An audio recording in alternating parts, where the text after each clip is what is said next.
आज quarterly exam में कक्षा 12 का भूगोल का पेपर है, जिसे हम लोग अच्छे से सॉल्व करेंगे। आप लोग देखिएगा कि आप लोग का कितना ऑब्जेक्टिव सही है। चलिए तो देखते हैं पहला क्वेश्चन।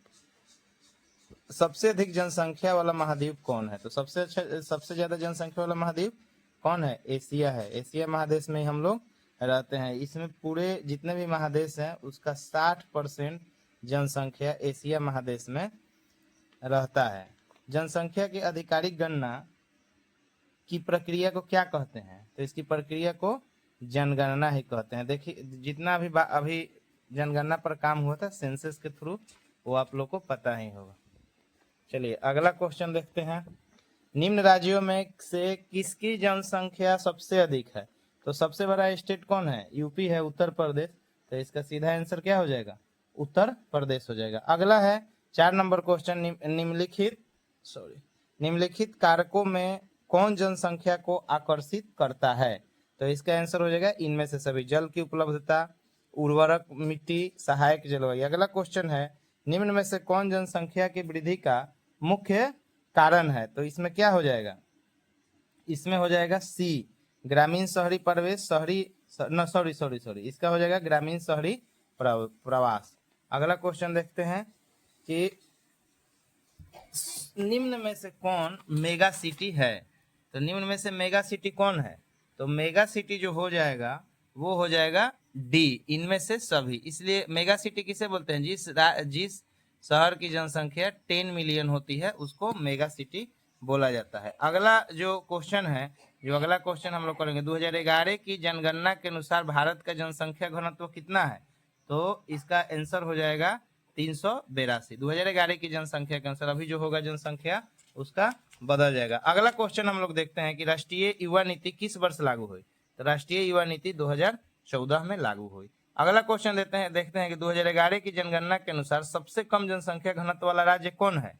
तो इसका आंसर हो जाएगा, इसका जो आंसर हो जाएगा वो सी हो जाएगा, अरुणाचल प्रदेश। इसमें 17 व्यक्ति प्रति किलोमीटर निवास करते हैं। अगला क्वेश्चन देखते हैं। अगला क्वेश्चन है वर्ष 1911-21 के दौरान जनसंख्या की ऋणात्मक वृद्धि का कारण क्या था? तो इसका जो कारण था वो था ए और बी, खराब स्वास्थ्य और चिकित्सा सेवाओं का अभाव। उस समय कलरा हैजा ज्यादा होता था, इसलिए पॉपुलेशन बहुत काल के गाल में शुरू में ही समा जाता था। निम्न में से कौन कृषि जनसंख्या के अंतर्गत आता है? तो इसका भी हो जाएगा कृषक और कृषि श्रमिक। सीधा आंसर इसका ए और बी दोनों हो जाएगा।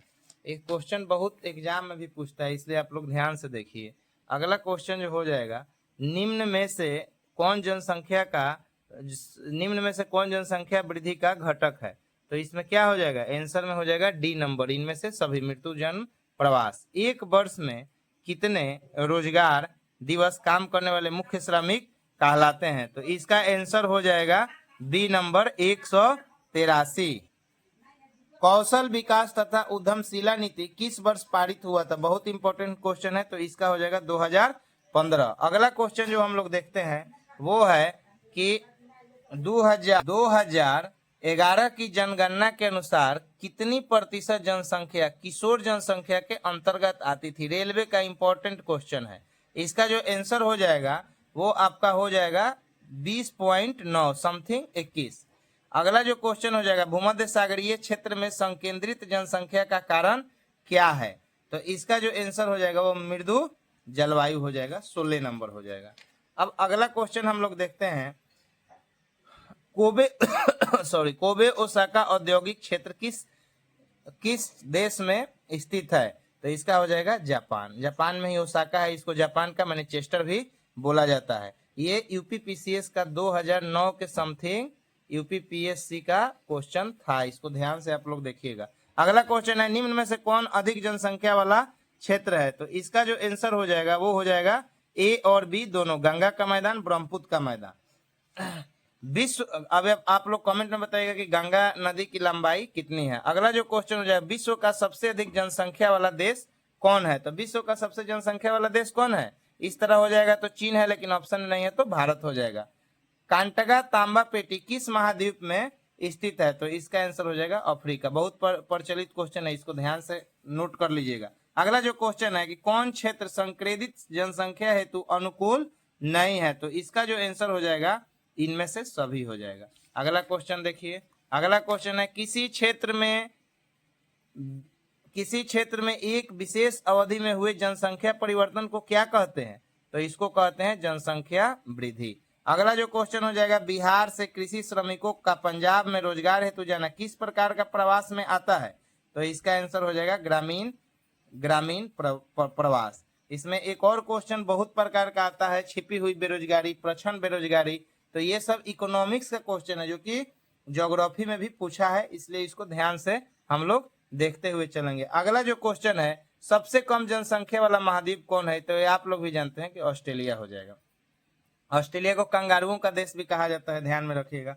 अगला जो क्वेश्चन हो जाएगा शहरी क्षेत्रों में किस प्रकार की आर्थिक क्रिया होती है, तो किस प्रकार की आर्थिक क्रिया होती है, सी नंबर हो जाएगा तृतीय और द्वितीय। अगला जो हो जाएगा हेमलेट बस्ती को और किस नाम से जानते हैं, तो ये बहुत इंपॉर्टेंट क्वेश्चन है, इसका आंसर हो जाएगा इनमें से सभी, चूंकि पारा, पट्टी और पन्ना ये तीनों होता है। अगला जो देखते हैं किस राज्यों में अर्धगुच्छित बस्ती पाई जाती है, तो इसका जो आंसर हो जाएगा वो हो जाएगा ए और बी दोनों में, गुजरात और राजस्थान में।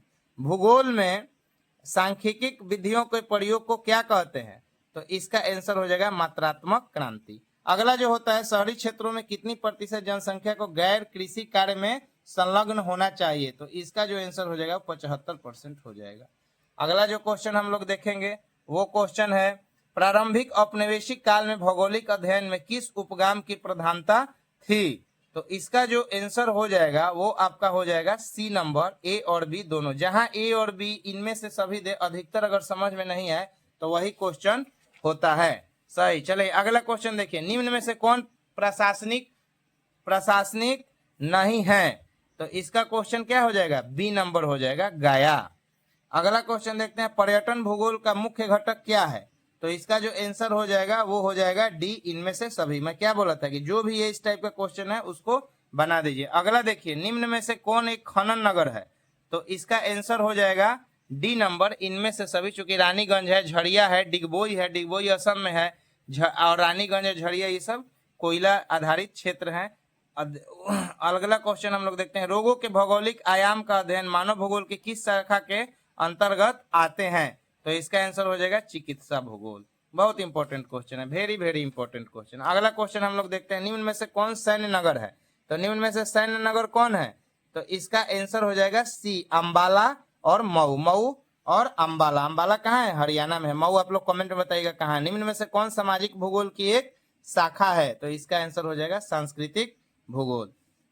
अगला हम लोग देखते हैं कि चीन किस महाद्वीप में स्थित है, बहुत इंपॉर्टेंट क्वेश्चन है, तो सीधा हो जाएगा एशिया, चूंकि हमारा पड़ोसी देश है। किस रेखा से चीन और भारत का बंटवारा होता है, कल ही बताए थे वीडियो में, मैकमोहन रेखा। अगला क्वेश्चन हम लोग देखते हैं कौन शहर गंगा नदी के किनारे स्थित है, तो ये क्वेश्चन हर बिहार के आदमी को जानना चाहिए कि इनमें से सभी पटना, प्रयागराज। निम्न में से कौन शहर झारखंड में स्थित है, तो इसका क्या हो जाएगा, डी हो जाएगा धनबाद, रांची, जमशेदपुर।